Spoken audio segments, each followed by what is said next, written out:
Assalamualaikum warahmatullahi wabarakatuh. Selamat pagi dan agak kareba pemirsa. Senang sekali saya Tisnauli yang menjumpai Anda kembali dalam program acara Pautere Special Podcast. Selama 30 menit ke depan pemirsa, kami akan menemani pagi hari Anda dengan sajian topik terhangat dan tentunya menarik untuk diperbincangkan seputaran Sulawesi Selatan, terkhusus di Kota Makassar.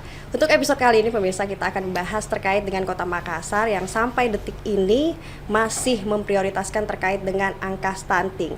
Lalu seperti apa progresnya sampai saat ini dan seperti apa sinergitas pemerintah Kota Makassar untuk menurunkan angka stunting bersama dengan Dinas Pengendalian Penduduk dan Keluarga Berencana Kota Makassar. Kita akan membahasnya bersama, sudah berada di sebelah saya PLT Kepala Dinas Pengendalian Penduduk dan Keluarga Berencana, Bapak Syahrudin Esos MAMD Pembangunan. Siap. Assalamualaikum Pak Kadis. Waalaikumsalam warahmatullahi wabarakatuh. Apa kabar Pak? Alhamdulillah baik. Luar biasa Pak. Sebelumnya terima kasih sudah berkenan untuk berbincang bersama kami di Pautere Special Podcast hari ini Pak. Iya. Sama-sama. Baik, tadi sudah saya jelaskan nih sebelumnya topik yang secara garis besar topik yang akan diangkat hari ini adalah stunting begitu Pak. Tapi sebelum kita jauh membahas terkait dengan stunting, kita mau tahu dulu nih, Dinas Pengendalian Penduduk dan Keluarga Berencana Kota Makassar ini adalah dinas yang sebenarnya fokus kemana aja sih Pak? Terima kasih. Jadi Dinas Pengendalian Penduduk sebenarnya ditugaskan, ada tugasnya itu salah satu diantaranya adalah pengendalian penduduk, ketahanan keluarga, dan pengendalian keluarga berencana. Baik. Ya. Jadi fokusnya ke situ ya Pak. Iya. Termasuk ketahanan keluarga dan kesejahteraan keluarga. Iya. Ini kalau Bapak melihat ketahanan dan kesejahteraan keluarga di Kota Makassar seperti apa Pak? Alhamdulillah dari kegiatan yang sudah kita laksanakan selama ini, di Makassar ini salah satu daerah sebenarnya yang cukup baik dalam pembinaan keluarga, termasuk yang sudah dilaksanakan di Kota Makassar ini dengan beberapa kegiatan yang tentunya banyak menyasar untuk keluarga-keluarga kita di Makassar. Nah, satu diantaranya adalah pembinaan lorong yang hari ini di Makassar sudah sangat booming dengan banyaknya lorong wisata di setiap kelurahan dan kecamatan. Itu sangat membantu Dinas Pengendalian Penduduk dalam rangka pembinaan keluarga. Karena kita ketahui bahwa di dalam pembinaan lorong wisata yang ada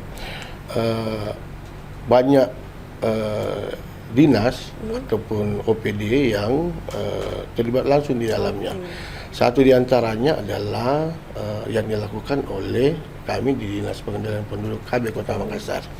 Nah, di dalam pembinaan ketahanan keluarga ini yang ada di lorong wisata, kita sudah membentuk yang namanya lorong KB. Nah, lorong KB itu adalah bentukan dari BKKBN sebenarnya, lorong KB yang artinya adalah lorong keluarga berkualitas. Nah, keluarga berkualitas inilah yang di dalamnya ada pembinaan ketahanan keluarga yang dilakukan oleh Dinas Pengendalian Penduduk. Satu diantaranya adalah melakukan komunikasi, edukasi, dan evaluasi terhadap jumlah akseptor KB. Nah, akseptor KB di setiap kelurahan yang ada di Kota Makassar. Di 153 kelurahan itu kita ada kader KB kami, ada PPKB kami dan sub PPKB di setiap kecamatan kelurahan yang ditugaskan untuk mendampingan keluarga yang ada di wilayah masing-masing. Baik, jadi sejauh ini terkait dengan sosialisasi KB di Kota Makassar cukup baik ya Pak? Alhamdulillah. Jadi dengan banyaknya promosi yang kita lakukan dan tentunya harapan-harapan yang ditujukan kepada Dinas KB selaku pengendalian penduduk yang ada di Kota Makassar, alhamdulillah kita sudah termasuk cukup baik dalam pelaksanaan ketahanan keluarga dan pembinaan keluarga yang ada di lorong. Baik, jadi dapat disimpulkan bahwa ketahanan dan kesejahteraan keluarga di Kota Makassar ini cukup baik begitu. Ya. Dan ini tentunya ya. Namun demikian pasti ada beberapa kendala juga yang bisa kita dapatkan, dan itu menjadi tantangan buat kami di Dinas KB untuk melakukan pembinaan yang lebih dalam lagi. Ya, tantangan seperti apa Pak contohnya? Misalnya masih ada beberapa daerah di wilayah kita ini yang jumlah pernikahan dininya itu tinggi. Ya, itu cukup kan tinggi. Ya, salah satu tugas kami di situ, pembinaan keluarga kami yang bagaimana sehingga pernikahan dini ini bisa berkurang ataupun kalau bisa tidak ada, karena ini melalui pembinaan dasar yang dilakukan oleh Dinas KB. Kami sangat intens melakukan itu, dan tentunya kami berharap mudah-mudahan semua ini bisa kita wujudkan di dalam program-program KB selanjutnya di wilayah. Baik, luar biasa. Dan kita berharap semoga anak-anak di luar sana kemudian memiliki kesadaran yang lebih tinggi untuk tidak melakukan pernikahan dini yang kemudian nanti akan menimbulkan hal-hal yang tidak diinginkan nantinya. Betul, ya Pak. Untuk keluarga berencana ini sendiri sebenarnya manfaatnya apa aja sih Pak? Wah, banyak sekali sebenarnya manfaatnya. Kalau dulu kan itu yang kita kenal keluarga berencana kan, keluarga berencana. Sekarang ini akronimnya itu sebenarnya sudah berubah, jadi keluarga berkualitas. Kita sudah mengharapkan lagi, bukan lagi fokus kepada perencanaan keluarga, tapi kita bagaimana bisa berkualitas. Nah, berkualitas ini tentunya diharapkan adanya kesepahaman kita terhadap pembinaan keluarga yang tentunya semakin hari semakin baik. Misalnya kalau dulu orang bilang banyak anak banyak rezeki. Iya, betul. Nah, sekarang kita lebih fokus kepada mengarahkan kepada masyarakat bahwa memang banyak anak banyak rezeki, tapi mendapatkan keluarga berkualitas itu lebih baik. Nah, ini yang harus kita tanamkan sejak dini kepada warga kita. Mudah-mudahan di dalam perkembangan selanjutnya bisa kita dapatkan apa yang menjadi harapan kita. Baik, dan tentu keluarga berencana ini juga memiliki kaitan erat dengan kasus stunting di Kota Makassar nih Pak. Sangat. Dan kita ketahui Kota Makassar saat ini menempati posisi 2 terendah di Alhamdulillah, angka stunting di Sulawesi Selatan, dan tentunya Dinas DPP KB sendiri masih harus bekerja keras untuk kemudian mungkin bisa menempati posisi pertama terendah begitu Pak ya. Insya Allah.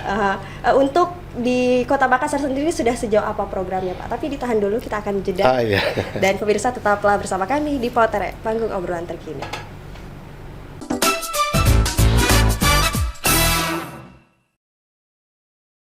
Masalah kesehatan lingkungan berfokus pada pengelolaan air minum, pengelolaan limbah, pengelolaan makanan, pengelolaan sampah, dan pencemaran udara. Apabila pengelolaan tersebut tidak dimaksimalkan, bisa menimbulkan penyakit berbasis lingkungan seperti diare, tuberkulosis, malaria, stunting, dan lain sebagainya. Oleh karena itu, untuk mencegah penyakit berbasis lingkungan, ada 5 pilar STBM yang harus betul-betul kita maksimalkan di lapangan.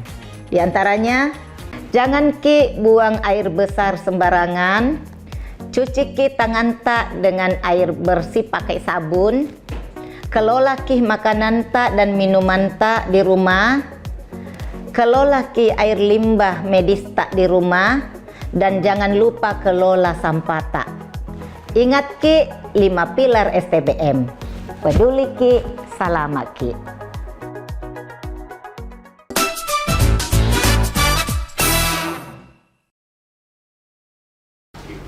Anda kembali bersama kami di Pautere Panggung Obrolan Terkini pemirsa, dan menyambung obrolan kita tadi bersama Pak Kadis ya terkait dengan penurunan stunting di Kota Makassar. Untuk saat ini untuk DPPKB sendiri sudah sampai mana nih Pak progresnya? Alhamdulillah di kita di Makassar hari ini karena kan pengukuran stunting ini kalau berdasarkan istilah di Dinas Kesehatan EPPGM itu elektronik berbasis masyarakat, pengukuran berbasis masyarakat itu gizi berbasis masyarakat itu kita dari tahun 2021 sampai 2023 ini alhamdulillah ada penurunan yang awalnya itu 34,01 kemudian turun menjadi 3,04. Sekarang di tahun 2023 kita diukur pada posisi Agustus baru ini itu Makassar sudah berada pada posisi 3,14 Sulawesi Selatan. Di Makassar ini ya 3,14. Kemudian dengan pengukuran kita yang terdampak stunting hari ini masih ada sekitar 2.718.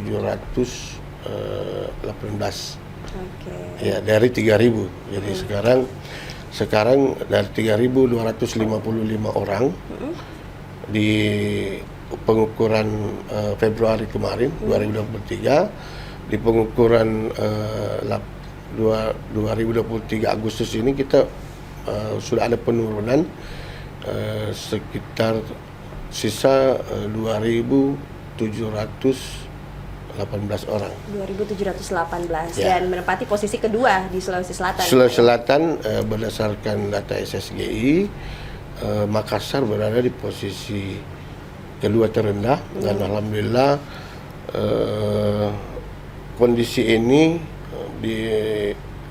kondisi kita di Makassar ini mendapat apresiasi dari pemerintah di BKKBN pusat, dan kami bulan lalu di Oktober kami mendapat penghargaan selaku daerah yang memiliki prevalensi terendah kedua di Sulawesi Selatan, dan berharap dari pemerintah pusat bahwa Makassar zero stunting yang digaungkan itu bisa kita capai. Nah, luar biasa sekali, dan semoga kita harapkan memang bisa mengejar angka satu terendah itu, bahkan mungkin zero stunting ya Pak. Insya Allah dengan kebersamaan kita semua. Kalau untuk programnya sendiri yang berjalan untuk khusus penurunan stunting ini, program apa aja yang berjalan Pak? Iya, sebenarnya banyak yang kami lakukan di Dinas Pengendalian Penduduk, karena kan kami di Dinas Pengendalian Penduduk KB ini kan tugas kami sebenarnya adalah mencegah. Jadi mencegah sehingga di dalam kegiatan-kegiatan yang kami lakukan itu banyak kami melakukan pendataan sebenarnya, didahului dengan pendataan, karena kemarin beberapa waktu lalu kami menyelesaikan kegiatan pendataan keluarga. Dan setelah pendataan keluarga itu kami hasilkan bahwa masih ada potensi atau risiko stunting yang bisa saja terjadi di Makassar dengan kondisi hari ini. Sehingga dari 15 kecamatan yang ada di Kota Makassar setelah pendataan kemarin itu kita punya potensi risiko stunting itu masih ada sekitar 26.000.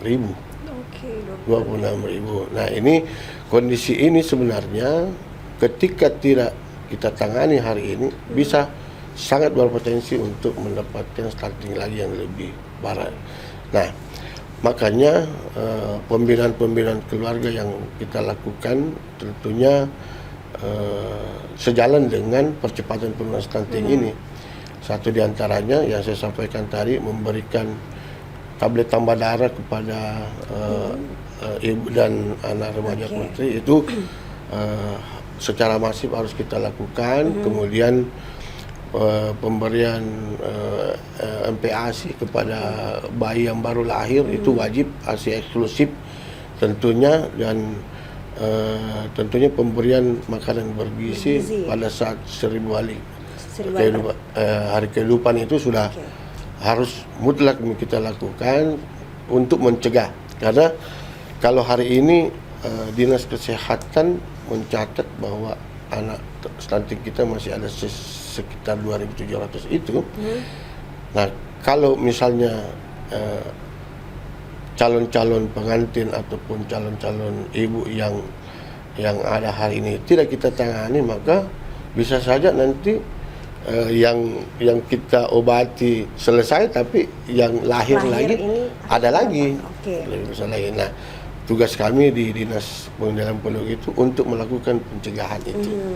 Dan inilah yang harus sinkron antara Dinas Kesehatan dengan tentunya OPD-OPD lain yang terkait dalam pencegahan penurunan stunting ini harus lebih intens berkomunikasi untuk bagaimana kita bisa merencanakan pencegahan ini dengan baik ke depan. Baik, jadi ini sinergitasnya dengan dinas apa aja nih Pak? Sebenarnya yang paling kuat itu karena kan stunting ini persoalannya bukan pada hanya kurangnya asupan gizi saja. Iya. Ada di sana pembinaan remaja, pembinaan itu tugas kami di Dinas KB. Kemudian kalau makanan tambahan itu ada sama ataupun pemberian vitamin itu ada sama Dinas Kesehatan. Nah, yang paling lagi itu adalah Dinas PU. Bagaimana tuh Pak? Dinas PU ini kan terkait dengan sanitasi. Oh, oke. Iya, kebersihan. Karena stunting juga sangat erat kaitannya dengan Lingkungan. sanitasi dan Lingkungan yang tidak bersih atau lingkungan yang kotor itu sebenarnya dan kurangnya sanitasi itu salah satu penyebab stunting sebenarnya. Nah, banyak yang menyampaikan bahwa kenapa bisa di satu daerah itu seperti di Sangkarang. Karena di Kepulauan Sangkarang ini kan setelah dilakukan pengukuran ternyata anak stunting kita di sana tinggi. Wow. Padahal kalau bisa dibilang Sangkarang ini penghasil hasil laut Ikan. Iya. Protein tinggi kan. Tinggi. Nah, setelah dilakukan pengukuran ternyata di sana baik, dan salah satu lokus pencegahan percepatan penurunan stunting kita itu adalah Sangkarang sebenarnya. Karena di sana termasuk tinggi stuntingnya, dan ternyata di sana anak-anak kita itu memang daerah penghasil ikan tapi tidak makan ikan. Bapaknya tangkap ikan tapi dijual. Nah, begitu. Nah, inilah menjadi tantangan bagi kita untuk memberikan edukasi yang baik kepada masyarakat di sana bagaimana supaya memperhatikan. Kalau anaknya jangan dipaksa makan yang lain makanan yang kurang bergizi itu dikurangi lah. Oke, baik. Nanti kita akan lanjutkan lagi terkait seperti apa sih respon masyarakat terhadap edukasi ini akan kita lanjutkan pemirsa usai jeda. Tetaplah bersama kami di Pautere.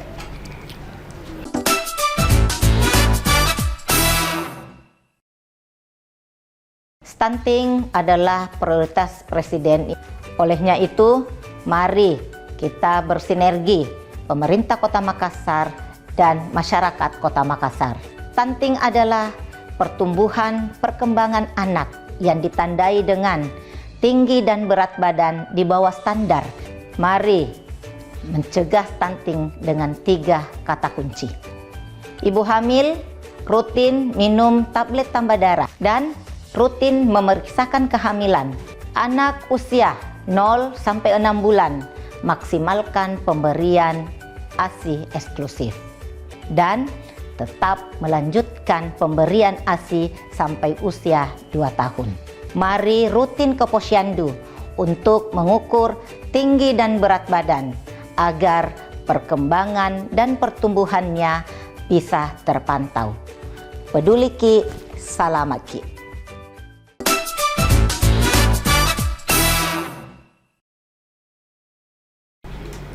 Ada kembali bersama kami di Pautere, panggung obrolan terkini pemirsa, dan kita sudah sampai di segmen terakhir dan kita masih akan membahas terkait dengan stunting di Kota Makassar. Tadi terakhir kita membahas tentang kecamatan di Kota Makassar. Iya. Untuk kecamatan dengan tingkat stunting tertinggi ini di kecamatan apa, Pak? Sekarang ini di Tamalate. Oke. Tamalate ada Tamalate, tetapi sebenarnya kalau kondisi hari ini memang tinggi, tetapi dari pengukuran kemarin dari Februari ke Agustus ini sebenarnya Tamalate menurun. Oke. Ya, jadi kasusnya memang masih jumlahnya masih banyak, tetapi sebenarnya dia menurun. Tapi ada progres begitu, Pak ya? Progresnya itu menurun. Jadi sebenarnya ada 3 kecamatan yang justru naik. Oke. Dari 15 kecamatan itu semuanya turun jumlah kasus stuntingnya, kecuali 3. Pertama Mamajang, Oke. kedua itu Mariso, dan ketiga itu Wajo. Oke. Nah, Wajo ini tiba-tiba bertambah. Kami pun sebenarnya, karena kan Wajo itu sebenarnya kecamatan yang awalnya tuh hampir zero stunting. Oke. Ada 2 kecamatan yang hampir sudah zero stunting malah. Itu 2 kecamatan, mengingat 2 kecamatan di posisinya di perkotaan kan, Wajo dan Ujung Pandang. Iya. Ini kecamatan yang berbatasan ini memang dan tingkat kesejahteraan masyarakat di sana ya seperti kita lihat sendiri. Kalau Ujung Pandang itu kan daerah pusat perkotaan. Jadi dekat dengan akses mana saja, Pak ya? Iya. Dan kasus stunting di sana untuk kondisi hari ini sisa 2. Oke. 2. Jadi ada kecamatan sisa 2 ini seperti Ujung Pandang. Kami harapkan mudah-mudahan di pengukuran besok, karena kan EPPGM ini ada 2 kali pengukuran, Februari dan Agustus. Mudah-mudahan saya selalu berharap sama teman-teman di bawah, di kader beserta lurah dan camat untuk menjaga kondisi ini, dan kalau bisa 2 anak stunting ini dituntaskan segera. Kalau bisa bulan depan itu sudah tuntas. Ya, semoga. Jadi kita harapkan. kecamatan sudah ada lah kecamatan yang bisa zero stunting. Iya. Yang 2 kedua, kecamatan itu tadi ya. ya Wajo. Nah, di Wajo ini juga setelah kami melakukan pengukuran terakhir itu ada bertambah. Jadi menjadi 26 dari kurang lebih 12, bertambah 26 orang lagi. Nah, kami melakukan ke bawah, kunjungan ke kelurahan ataupun di puskesmas yang menangani wilayah. Kita cari anak yang 26 itu apakah memang betul ini bertambah. Ya. Karena kan kita yakin sekali kemarin. Nah, ternyata dari beberapa pertemuan dengan teman-teman luar yang ada di bawah, ternyata pada saat pengukuran itu ada warga kita yang sempat diukur. Oke. Tetapi rupanya mereka urban. Oh, perpindahan penduduk gitu. Mereka pas ada di Makassar waktu kan caranya teman-teman di bawah ini untuk menarik orang, menghayu-hayu orang untuk diukur dan ditimbang itu kan bermacam-macam. Sehingga biasanya ada orang yang bawa di anakku ada dapat ki anu di sana, dapat ki anak. Padahal bukan domisili tempat situ ya. Iya, nah kita ini kan ya siapa datang kita ukur, kita ukur. Tetapi setelah, karena kan by nick sebenarnya kan by nick. Nah, setelah itu, kenapa bertambah ini setelah pengukuran? Nah, kita cek kembali, rupanya mereka tidak di Makassar. Bukan warga sana ya. Tetapi kan tidak bisa langsung menghapus bahwa ini tidak bisa. Nanti pengukuran berikutnya lah dengan tentunya melakukan pengukuran yang lebih lanjut lagi. Nah, untuk kondisi hari ini saya juga menyampaikan bahwa alhamdulillah di kurang lebih 60 kelurahan itu sangat drastis penurunannya. Jadi ada beberapa yang naik, tapi banyak juga yang sudah sudah turun, dan ini yang membuat kita semua optimis melalui program Bapak Asuh Stunting lagi. Iya. Yang Mungkin bisa memang- dijelaskan juga Pak, Bapak Ya. Asuh Stunting ini konsepnya seperti apa? Bapak Asuh Stunting ini kan kondisinya kita melalui surat keputusan Wali Kota Makassar kemarin, Pak Wali mengharapkan untuk kami semua di pemerintah Kota Makassar untuk bisa mengambil bagian menjadi Bapak Asuh. Jadi semua pejabat pemerintah kota diharapkan menjadi Bapak Asuh anak stunting. Pak Wali bilang kalau kita menangani secara bersama-sama, insya Allah kita bisa mendapatkan hasil maksimal. Jadi teknisnya itu diatur oleh kami bersama teman-teman Satgas Stunting yang ada, bahwa satu orang pejabat pemerintah kota itu diberikan amanah 2 anak stunting. Iya. Jadi seperti saya sendiri selaku Dinas Pemberdayaan Penduduk, saya dapat 2. Anak stunting saya itu ada di Kelurahan Kaluku Bedoa. Oke. Nah, penanganannya itu kami memberikan edukasi pertama kepada anak asuh kami, dan tentunya dengan orang tuanya melalui kunjungan bersama teman-teman dinas KB yang ada di sana, dan begitu juga SKPD yang lain. Kemudian kami menyerahkan kepada tim TPK, tim pendamping keluarga yang ada di wilayah Kaluku Bedoa untuk khusus memberikan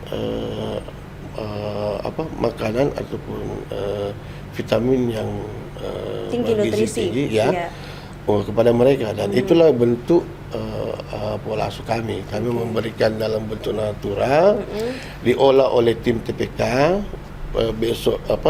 setiap hari, 1 hari 2 kali memberikan asupan makanan yang bernilai gizi tinggi dengan makanan tambahan yang mempunyai seperti susu dan vitamin pada tiap hari. Ini kondisinya tiap hari, jadi dimasakkan sama tim TPK-nya sesuai dengan standar gizi ya, karena kan sebelum mendapatkan bantuan dari Bapak Asuhnya, anak itu kita ukur dulu. Ukur, timbang, kemudian diberikan makanan yang standar gizinya sudah ditentukan oleh Dinas Kesehatan. Oke, jadi intinya program Bapak Asuh Stunting ini kemudian pejabat bertanggung jawab atas 1 atau 2 anak stunting yang kemudian diberi pembinaan agar keluar dari yang namanya stunting ini, Pak. Untuk keluar dari zona diharapkan keluar dalam waktu. Jadi target kita itu target pertama kita tuh 90 hari. 90 hari. Selesai standar percepatan 90 hari, kurang lebih 3 bulan. Kalau kami hari ini ya pas 1 bulan. Oh, berarti masih ada 2 bulan masih ya, ada 2 Pak? bulan. Progresnya sampai sejauh ini seperti apa, Pak? Kalau sesuai penyampaian dari tim TPK yang menangani, karena kan pengukurannya itu harus serentak dan sesuai standar. Nah, mereka kemarin ada pengukuran mereka sendiri yang gunakan itu, alhamdulillah menurut penyampaiannya sudah ada peningkatan. Jadi bertambah kurang lebih 2 cm tingginya ya. Kemudian berat badannya itu bertambah kurang lebih 3 kilo. Baik. Nah, ini mudah-mudahan betul-betul bisa, kalau timbangannya itu sesuai dengan apa yang dia dapatkan per hari, ya kita sangat-sangat berharap 3 bulan itu bisa keluar dari zona stunting. Jadi melalui BAS, Bapak Asuh Stunting ini seberapa optimis nih Pak bisa keluar dari zona stunting atau bisa mencapai zero stunting di Kota Makassar? Ya, sebenarnya kita berharap terjadi percepatan dan terjadi perubahan dalam hal jumlah kasus stunting yang ada di Makassar. Namun dari dua kegiatan audit yang kami lakukan, kan kita melakukan kegiatan audit itu per 3 bulan. Audit kasus stunting dalam tim TPPS ini, kita melakukan audit itu memang sangat memang kita sangat berharap mudah-mudahan apa yang menjadi program kita hari ini bisa lebih menambah lagi penurunan dari kasus stunting itu, karena 2 kali audit ini rata-rata penurunannya itu 10%. Oke. Ya, 10%. Terakhir nih Pak, mungkin yang ingin disampaikan kepada masyarakat supaya lebih tingkat kesadarannya terkait dengan stunting ini bisa semakin meningkat. Silahkan Pak. Terima kasih kepada para pemirsa masyarakat Kota Makassar. Kami sangat mengharapkan dukungan dan tentunya partisipasi aktif dalam mengambil bagian untuk percepatan penurunan stunting di Kota Makassar, karena sebenarnya pemerintah hanya bisa menghayo-hayo, hanya bisa memberikan edukasi, tetapi yang paling penting adalah kesadaran masyarakat untuk bagaimana bisa menangani stunting ini secara bersama-sama.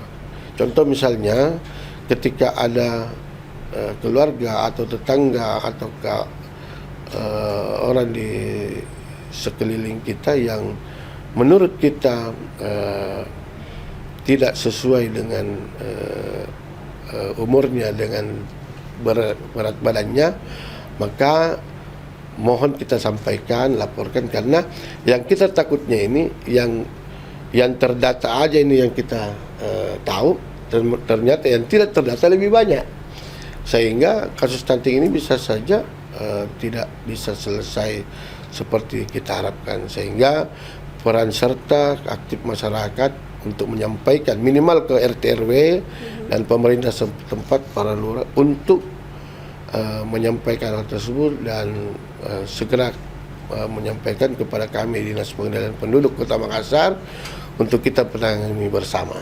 Baik, kita harapkan bersama semoga zero stunting tahun 2024 dapat terwujud Pak Kadis ya.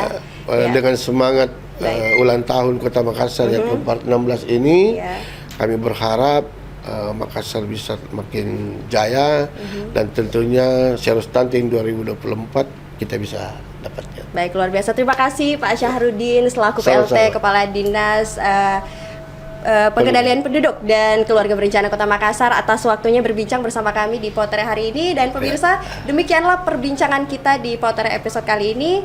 Saya Tisna Aulia beserta seluruh kerabat kerja yang bertugas pamit. Wassalamualaikum warahmatullahi wabarakatuh dan sampai jumpa.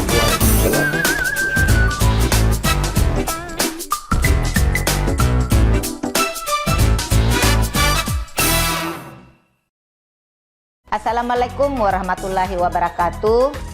Saya Dr. Nursaida Sirajuddin MKes, Kepala Dinas Kesehatan Kota Makassar, menghimbau kepada seluruh masyarakat Kota Makassar.